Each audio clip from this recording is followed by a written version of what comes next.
జగన్మోహన్ రెడ్డి పాలనలో civil supplies శాఖలో భారీగా అవినీతి అవకతవకలు జరిగాయని, కాకినాడ పోర్ట్ని కేంద్రంగా చేసుకొని ద్వారంపూడి చంద్రశేఖర్ రెడ్డి రేషన్ మాఫియాకు తెగబడ్డాడని, రేషన్ మాఫియా పేరుతో కొన్ని వేల టన్నుల బియ్యాన్ని కాకినాడ పోర్ట్ నుంచి విదేశాలకు తరలించారు.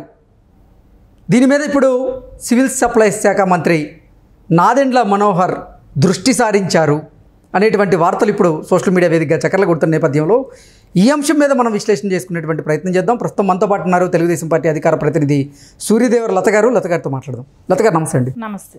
జగన్మోహన్ రెడ్డి పాలనలో సివిల్ సప్లైస్ శాఖలో భారీగా అవినీతి అవకతవకలు జరిగాయని, ఈ రేషన్ మాఫియా పేరుతో కొన్ని కోట్ల రూపాయలు ద్వారంపూడి చంద్రశేఖర్ రెడ్డి దండుకున్నారని, కాకినాడ పోర్ట్ని కేంద్రంగా చేసుకొని ద్వారంపూడి చంద్రశేఖర్ రెడ్డి ఈ రేషన్ని విదేశాలకు తరలించారు. కొన్ని కోట్ల రూపాయల అవినీతి దీంట్లో జరిగింది. ఇప్పుడు నాదెండ్ల మనోహర్ గారు మంత్రి దాని మీద దృష్టి సారించారు.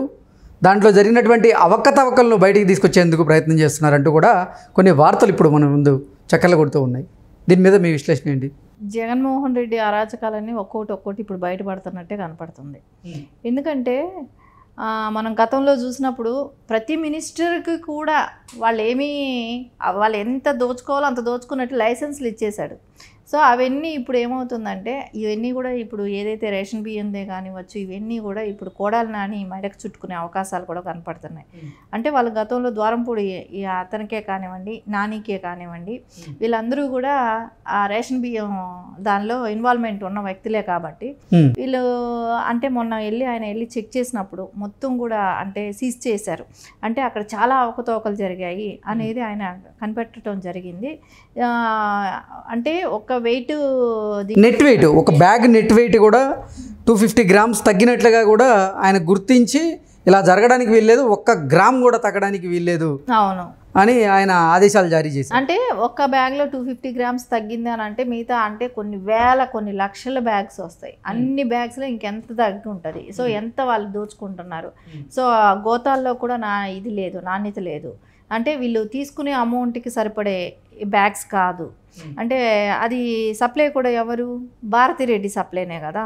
సో ఈ బ్యాగ్స్ కన్నిటికి కూడా రేషన్ బియ్యం బ్యాగ్స్ కన్నిటికి కూడా సప్లైర్ వచ్చి భారతిరెడ్డి. సో ఇవన్నీ కూడా ఈరోజు ఒక్కొక్కటి అన్నీ బయట వస్తున్నాయి. వీళ్ళు తిన్నది అంటే అసలు గత ప్రభుత్వంలో జగన్మోహన్ రెడ్డి ఈ రేషన్ బియ్యం కోసం కేజీ 36 రూపాయల నుంచి 38 రూపాయలు వెచ్చించి ఆయన తీసుకునేవారని, ఇప్పుడు లబ్ధిదారులు ఎవరైతే ఉన్నారో వారికి కొంతమందికి ఉచిత బియ్యం, అలాగే కొంతమందికి రూపాయి చొప్పున వారికి విక్రయించగా, ఆ లబ్ధిదారులు ఎవరైతే ఉంటారో కొంతమంది వారు అవి ఉపయోగించుకున్న వారి దగ్గర నుంచి ద్వారంపూడి చంద్రశేఖర్ రెడ్డి 8 రూపాయల నుంచి 10 రూపాయలు ఇచ్చి వారి దగ్గర కొనేవారు. వాటిని పాలిష్ పట్టించి విదేశాలకు తరలించేవాడు అంటూ ఆయన మీద ఆరోపణలు వస్తూ ఉన్నాయి. ఏంటి అసలు ఏం జరిగింది? అంటే ఇక్కడ ఆ బియ్యాన్ని సన్న బియ్యం అని చెప్పేసి ఒక రకంగా కూడా మాట్లాడటం జరిగింది. ఎవరు కొడాలి నాని మీకు సన్న బియ్యం ఇస్తాను, నారా చంద్రబాబు నాయుడు గారు ఆ దొడ్డు బియ్యం ఇస్తాడు, దాన్ని ఎవరికి పని అవుతుంది, అది ఎవరికి పనికి వస్తుంది అని కూడా చెప్పడం జరిగింది. సో అది కాదు, సన్న బియ్యం అని ఇవ్వలేకపోయామనేది తర్వాత చెప్పడం జరిగింది. కానీ వీళ్ళు అదే దొడ్డు బియ్యాన్ని సన్న బియ్యంగా చేసుకొని దాన్ని విదేశాలకి అంటే పాలిష్ పట్టి దాన్ని విదేశాలకు పంపించడం జరుగుతూ ఉంది. సో ఇవన్నీ చూస్తుంటే ఖచ్చితంగా ఈరోజు ఒక్కొక్కటి అన్ని విషయాలు కూడా బయట వస్తాయి. కాకినాడ పోర్టుని వీళ్ళు ఒక అక్రమాలకు అడ్డాగా పెట్టుకున్నారు. సో అది పెట్టుకొని ఏం చేశారంటే, ద్వారంపూడి తండ్రి అయిన వ్యక్తి ఏం చేశారంటే సివిల్ సప్లై చైర్మన్గా కూడా ఉన్నారు ఆయన, కొడాలి నాని, వీళ్ళందరూ కలిసి మూకుముడిగా చేసిన ఈ అక్రమాలే ఇప్పుడు ఒక్కొక్కటి బయటపడుతున్నాయి. సో వీటికన్నిటికీ కూడా జగన్మోహన్ రెడ్డి అంటే ఆయన ఒక అడ్డాలోనే వీళ్ళందరూ కూడా పనిచేయటమే కానివ్వండి. ఈరోజు మనం ఇన్ని లక్షల కోట్లు అప్పులు అవ్వటానికి కూడా కారణం ఏంటంటే ఇలాంటి ముఠాలు ఇంకా కొన్ని, అంటే జగన్మోహన్ రెడ్డి ఒక హెడ్గా ఉంటూ ఇంకా ఇట్లాంటి మినిస్టర్స్ సివిల్ సప్లైస్ శాఖ కోసమే 25,000 కోట్ల రూపాయలు అప్పు చేశారు ఈ 5 సంవత్సరాల్లో అంటూ కూడా కొన్ని వార్తలు అయితే వచ్చినాయి, మనం చూసాం. మీరు ఇప్పుడు అన్నట్లుగా 13,000 కోట్ల రూపాయలు, 13 లక్షల కోట్ల రూపాయలు అప్పు చేసిన దాంట్లో 25,000 కోట్ల రూపాయలు సివిల్ సప్లైస్ కోసం చేసింది కూడా ఒక వంతు. అవును, ఖచ్చితంగా ఉంటుంది కదా. అంటే సివిల్ సప్లైలోనే 25,000 కోట్లు ఇది చేశారంటే ఇంకా మిగతా వాటిల్లో కూడా ఏ రకంగా జరిగి ఉంటుంది.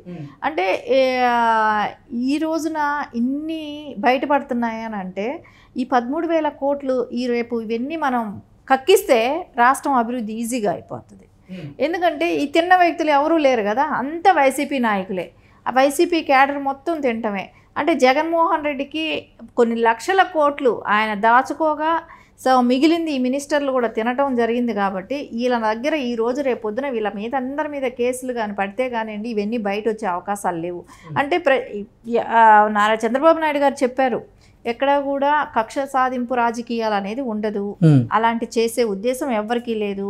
ఇది నారా చంద్రబాబు నాయుడు గారు చెప్పారు, పవన్ కళ్యాణ్ గారు చెప్పేశారు, నారా లోకేష్ గారు చెప్పారు, ఇప్పుడున్న మినిస్టర్స్ కూడా అదే చెప్తున్నారు. కానీ ఎక్కడైతే అవకతవకలు జరిగాయో, ఎక్కడైతే ఇప్పుడు ఒక్కోటి బయట వస్తున్నాయి.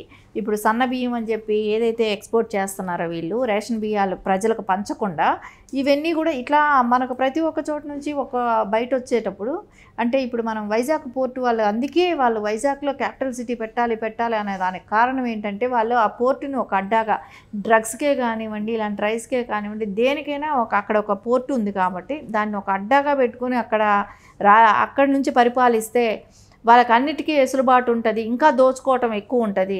సో దోచుకున్న డబ్బును కూడా కంటైనర్లతో పంపడానికి దేశం దాటించడానికి కూడా వాళ్ళకి అవకాశం ఉంటుంది. అందుకోసమే వాళ్ళు అక్కడ మనం వైజాగ్ కేంద్రంగా పరిపాలిద్దాం, ఆ వైజాగ్ని మనం అక్కడ ఉందాం అనే ఆలోచన కూడా వీటికన్నిటికీ మూల కేంద్రం వైజాగ్ని వాళ్ళు అక్కడ సిటీని అక్కడ ఎంచుకోవటానికి కూడా కారణం జగన్మోహన్ రెడ్డి ఇలాంటి అరాచకాలు చేయటం కోసం అనేది ప్రజలందరూ కూడా గ్రహించేస్తారు. ఈరోజు అందరూ కూడా డౌట్ అదే. సో దీని తాలూకాగా మనం ఆలోచిస్తే ఏంటంటే దీనిలో ఇప్పుడు ఇన్వాల్వ్ అయింది ఇప్పుడు బయట వచ్చిన మినిస్టర్స్ వీళ్ళే అనేది అంటే రేపొద్దున ఎలాగో ఆయన ఊరుకోరు. సో అంటే ఆంధ్రప్రదేశ్లో అసలు కూటమి ప్రభుత్వం కొలువుదీరిన తర్వాత జగన్మోహన్ రెడ్డి హయాంలో ఒక్కొక్క శాఖలో జరిగినటువంటి అవినీతి అవకతవకలు అనేది ఒక్కొక్కటి బయట పెట్టేందుకు ప్రయత్నం చేస్తూ ఉన్నారు.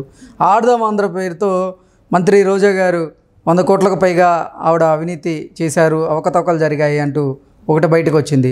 నెక్స్ట్ రిషికొండ ప్యాలెస్లో జరిగినటువంటి అవకతవకలు ఆ ప్రజాధనాన్ని ఎలా దుర్వినియోగం చేశారనేది ఒకటి బయటకు తీసుకొచ్చేటువంటి ప్రయత్నం చేశారు. అలాగే సివిల్ సప్లైస్ శాఖలో జరిగినటువంటి అవకతవకల గురించి అవినీతి గురించి బయటపెట్టేందుకు ఇప్పుడు ప్రయత్నం చేస్తున్నారు. మంత్రి విడదల రజనీ గారు రైతుల భూములను ఏ రకంగా ఆవిడ అన్యాయంగా ఆక్రమణ చేసేందుకు ఆవిడ ప్రయత్నం చేశారనేది బయటికి తీసుకొచ్చేటువంటి ప్రయత్నం చేస్తున్నారు. ఇలా ఒక్కొక్క శాఖలో జరిగినటువంటి అవినీతిని అన్నింటి కూడా బయటపెట్టే ప్రయత్నం చేస్తున్నారు. అసలు ఏంటి ఎవరు మిగిలే అవకాశం ఉంది? బొత్స సత్యనారాయణది కూడా ఉంది కదా దీనిలో. ఇంకోటి టీచర్స్ని బదిలీ చేస్తానని చెప్పేసి ఆయనది కూడా స్కామ్ బయట వచ్చింది కదా. ఆయన కొన్ని 100 కోట్లు ఇప్పుడు బయట వచ్చింది కదా. అంటే ఆయన 2,400 మందిని బదిలీలు చేసేదానికి ఆయన ఒక్కొక్కరి దగ్గర 4 లక్షలు 5 లక్షలు డబ్బులు తీసుకున్నట్టు కూడా రికార్డుల పరంగా బయట వచ్చాయి. సో ఇవన్నీ ఉంది. కొన్ని విడుదల రజనీ కొన్ని భయపడి రిటర్న్ ఇచ్చిన దాఖలాలు కూడా ఉన్నాయి, డబ్బులు రిటర్న్ ఇచ్చింది కూడా ఉంది. సో ఇంకా బయటపడినట్టు కూడా చాలా ఉన్నాయి. అంటే ఈ మినిస్టర్స్ అందరూ కూడా ఒక్కొక్కళ్ళు అంటే వాళ్ళు మనకు దొరికింది కొంచెమే, ఇంకా తేలాల్సింది ఇంకా చాలా ఉంది.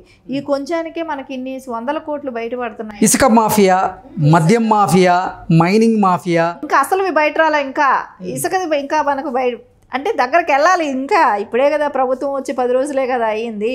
సో అవి కూడా బయట రావాల్సిన అవసరం ఉంది. ఇసుకది ఉంది, మద్యం అసలు ట్యాక్సులు కట్టకుండా మద్యాన్ని అమ్మిన జగన్మోహన్ రెడ్డి మీద చాలా పెద్ద కేసు ఉంది. సో అవన్నీ బ్యావరేజింగ్ దీని మూలాన అది చాలా పెద్ద కేసు ఉంది. అవన్నీ ఇంకా తేలాల్సింది ఉంది. ఈ 10 రోజులకే ఈ మాత్రం బయట వచ్చాయి.